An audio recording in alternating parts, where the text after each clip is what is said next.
கண்ணியத்துக்குரியவர்களே, ரமதானுடைய கடைசி இரவுகளை அடையக்கூடிய பாக்கியத்தை அல்லாஹ் எனக்கும் உங்களுக்கும் தந்திருக்கிறான். இந்த நேரத்தில் அல்லாஹுடைய தூதர் கூறிய அந்த ஹதீஸை நினைவுபடுத்த வேண்டிய கடமை எனக்கும் உங்களுக்கும் உண்டு. அல்லாஹுடைய தூதர் சொன்னார்கள், அவன் நாசமாகுவான். யார் அல்லாஹுடைய தூதரே? யாரை ரமதான் வந்தடைந்தும் அவர்களுடைய பாவங்கள் மன்னிக்கப்படாமல் ரமதான் அவர்களை விட்டு கடந்து செல்கிறது என்றால் அவர்கள் நாசமாகுவார்கள் என்று அல்லாஹுடைய தூதர் ஸல்லல்லாஹு அலைஹி வஸல்லம் அவர்கள் சொன்னார்கள். அல்லாஹ்விற்கு செய்த பாவங்களுக்காக ரமதானில் மன்னிப்பை தேடிய பலர் நம்மில் உண்டு. ஆனால் மனிதர்களுக்கு செய்த பாவங்களுக்காக மன்னிப்பை தேடிய மக்கள் நம்மில் உண்டா? மனிதர்கள் மன்னிக்காமல் அல்லாஹ் எப்படி மன்னிப்பான்? அந்த நிலையில் ரமதானை கடந்தால் நாமும் இந்த அல்லாஹுடைய தூதருடைய சாபத்திற்கு உள்ளானவர்களாக ஆக மாட்டோமா?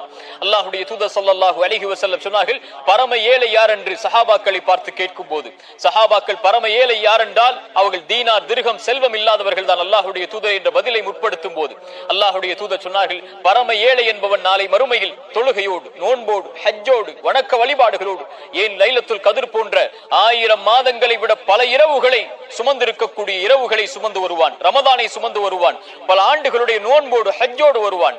ஆனால் அவன் ஒரு மனிதனை பற்றி புறம் பேசியிருப்பான், ஒரு மனிதனுடைய மானத்தை பற்றி பேசியிருப்பான், ஒரு மனிதனுடைய உள்ளத்தை காயப்படுத்தி இருப்பான், அவர் இல்லாத சபையில் அவர் மீது அவதூறை கூறியிருப்பான், அவனுடைய உள்ளத்தை நோகடித்திருப்பான், அவனுடைய செல்வத்தை சூறையாடி இருப்பான், அவனோடு பகைத்திருப்பான், அடித்திருப்பான், அவனோடு சண்டையிட்டு இருப்பான். அதன் காரணமாக இவருடைய நன்மைகள் அவருக்கு பகிரப்படும், தொழுகை பகிரப்படும், நோன்பு பகிரப்படும், ஹஜ் பகிரப்படும், 1000 மாதங்களை விட சிறந்த லைலத்துல் கத்ருடைய இரவுகளை நின்று வணங்கிய வணக்க வழிபாடுகள் பகிரப்படும்.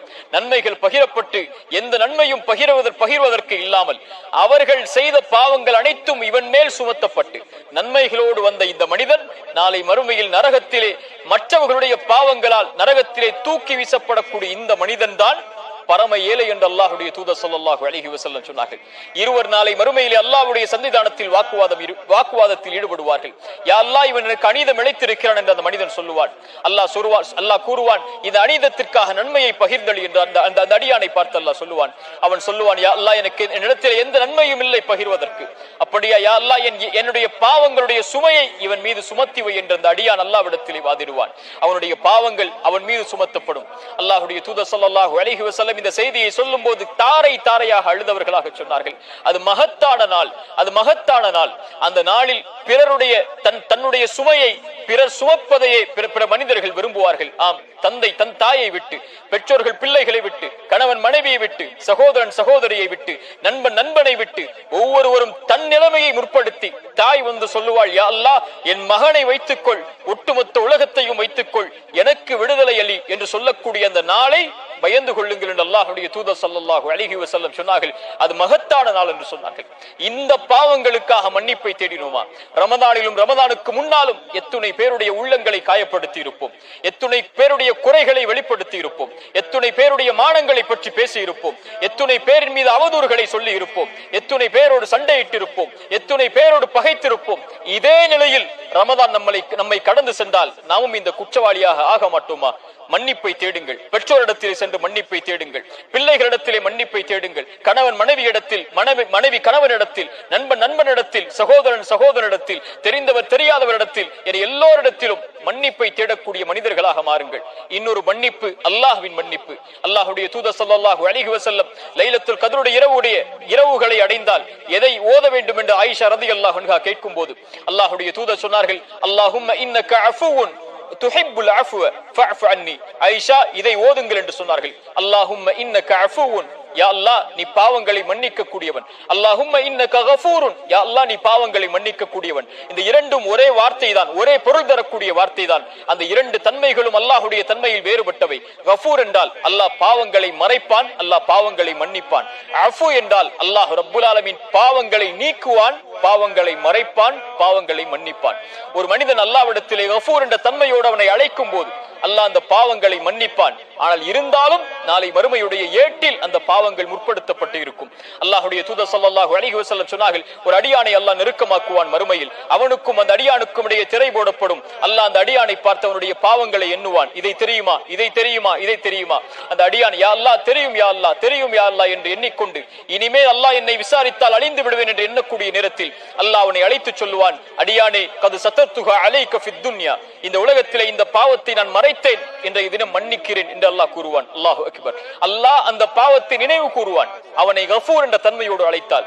ஆனால் அஃபு என்ற தன்மையோடு அல்லாஹ்வை அழைக்கும் போது அல்லாஹ் அந்த பாவத்தை அந்த சுவட்டிலிருந்தே அல்லாஹ் நீக்கி விடுவான். அல்லாஹ் அந்த ஏட்டிலிருந்தே அந்த பாவத்துடைய சுவடுகளை அழித்து விடுவான்.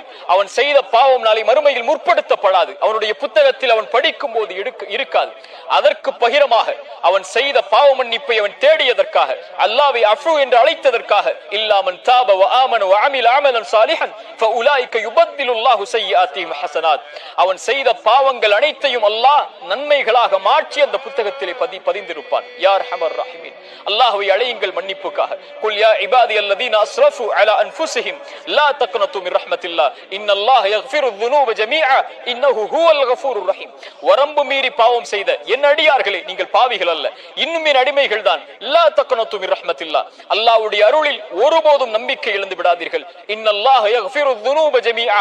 நீங்கள் செய்த பாவங்கள் உலகமளவு இருந்தாலும், இப்ன ஆதம் இன்னக மா தஅவுதனி வ ரஜௌதனி கஃபர்து லக அலா மா கான மின்க வலா உபாலி.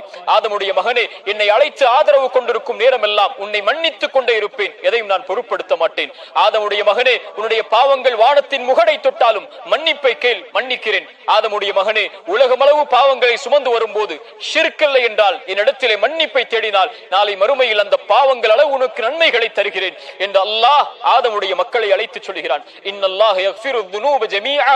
அல்லாஹ் எல்லா பாவங்களையும் மன்னிப்பான். மன்னிப்பை தேடுவதற்காக விரையுங்கள். பாலைவனத்திலே உணவையும் வாகனத்தையும் தொலைத்த மனிதன் அந்த பாலைவனத்துடைய மண்ணில் இனிமேல் வாழ்வதற்கு அவகாசம் இல்லை, மரணம் தான் என்று உறங்கி மறுபடியும் விழித்து பார்க்கும் போது அவனுடைய வாகனமும் உணவும் நிற்கும் போது அவன் மகிழ்ச்சியில் அல்லாஹ்வை பார்த்து உயிர் போய் கிடைத்த மகிழ்ச்சியில், யா அல்லாஹ் நீ என் அடிமை, நான் உன் எஜமானன் என்று அவனுடைய ஆச்சரியத்தில் அவனுடைய ஆனந்தத்துடைய எல்லையை மீறி தவறழைத்து சொல்லக்கூடிய இந்த மனிதன் அடையக்கூடிய மகிழ்ச்சியை விட அல்லாஹ் ரப்புல் ஆலமீன் தன்னை விட்டு நீங்கி, தொழுகையை விட்டு நீங்கி, குர்ஆனை விட்டு நீங்கி, திக்ரை விட்டு நீங்கி இருக்கக்கூடிய அடியான் தன்னிடத்தில் வரும்போது அல்லாஹ் எல்லையற்ற மகிழ்ச்சியோடு அங்கீகரிக்கிறான். இன்னஹு ஹுவல் கஃபூருர் ரஹீம் வ அனீபு இலா ரப்பிக்கும் வ அஸ்லிமு லஹு. அவனிடத்திலே திரும்பி உங்களை அவனிடத்திலே ஒப்படைத்து விடுங்கள். அல்லாஹ் ரப்புல் ஆலமீன் அவனுடைய வேதனையை உங்களுக்கு கொடுப்பதற்கு முன்னால், ரமதான் செல்வதற்கு முன்னால் மன்னிப்பை தேடுங்கள். அல்லாஹ்விடத்தில் குற்றங்களுக்காக மன்னிப்பை தேடுங்கள். அல்லாஹ் மன்னிப்பதற்காக கரமேந்தி காத்துக் கொண்டிருக்கிறான், நம்முடைய பாவ மன்னிப்பை நமக்கு கொடுப்பதற்காக. அவனை அழையுங்கள். ரமதானை நாம் கடந்துவிட செய்துவிடக் கூடாது. நம்முடைய பாவங்களுக்கான மன்னிப்பை முழுமையாக அல்லாஹ்விடத்திலே தேடி அல்லாஹ்விடத்திலே இந்த பாவங்களுக்காக இனிமேல் நெருங்க மாட்டேன் என்ற வாக்குறுதியை கொடுத்து சுத்தமானவர்களாக ரமதான் நம்மை விட்டு கடக்காமல், அதுபோல் மனிதர்களிடத்திலே செய்த பாவங்களுக்காக அது யாராக இருந்தாலும் அது எவராக இருந்தாலும் அல்லாஹ் நம்முடைய பாவங்களை மன்னிப்பதை விரும்புகிறான். நாமும் பிறருடைய பாவங்களை மன்னிக்க வேண்டும். அவர்கள் என்ன பாவம் செய்திருந்தாலும் அல்லது நாம் அவர்களுக்கு பாவம் செய்திருந்தாலும் அவர்களை அணுகி அவர்களிடத்திலே பேசி அவர்களிடத்திலே எல்லா உறவு முறிவுகளையும் விட்டு நீங்கி அவர்களிடத்திலே மன்னிப்பை தேடி நாளை மறுமையில் துர்பாக்கியசாலிகளாக ஆவதை விட்டு, நாளை மறுமையில் நமக்கு எதிராக ஒருவர் அநீதத்திற்காக நிற்பதை விட்டுவிட்டு இந்த அற்ப உலகத்தில் நம்முடைய பெருமைகளை நமக்கு இருக்கக்கூடிய அந்த மன முறிவுகளை நீக்கி அவர்களிடத்திலே மன்னிப்பை தேடி இந்த இரண்டு மன்னிப்பையும் பெற்று யார் ரமதானை கடக்கிறாரோ அவர்களுடைய பாவங்களை முழுவதுமாக அல்லாஹ் மன்னித்து அல்லாஹ் அவன் கொடுக்க இருக்கின்ற கூலியுடைய அபிவிருத்திகளை அனைத்தையும் இந்த ரமதான் முடிவிலே அல்லாஹ் ரப்புல் ஆலமீன் அவர்களுக்கு தருவான். அல் உமூரு பில் அவாகிப். முடிவை கொண்டுதான் காரியங்கள் முடிவெடுக்கப்படுகிறது. என்ன பிழைகளை இந்த ரமதானில் செய்திருந்தாலும் இருக்கக்கூடிய இந்த நேரங்களை அல்லாஹ்விற்காக, அல்லாஹ்வுடைய தீனுக்காக, குர்ஆனுக்காக, திக்ருக்காக, தொழுகைக்காக நம்மை நாம் சீர்திருத்துவதற்காக நாம் அதை கழித்தால் இந்த இறுதியை கொண்டு அல்லாஹ் நமக்கு முழு ரமதானுடைய கூலிகளையும் முழுமைப்படுத்தி தருவான். அல்லாஹ் அந்த நற்பாக்கியசாலிகளாக என்னையும் உங்களையும் ஆக்கட்டும். ஜஸாக்குமுல்லாஹு கைரன். பாரக்கல்லாஹு ஃபீக்கும். அகூலு கௌலி ஹாதா அஸ்தக்ஃபிருல்லாஹ் லீ வலக்கும். அஸ்ஸலாமு அலைக்கும் வரஹ்மத்துல்லாஹி வபரகாத்துஹு.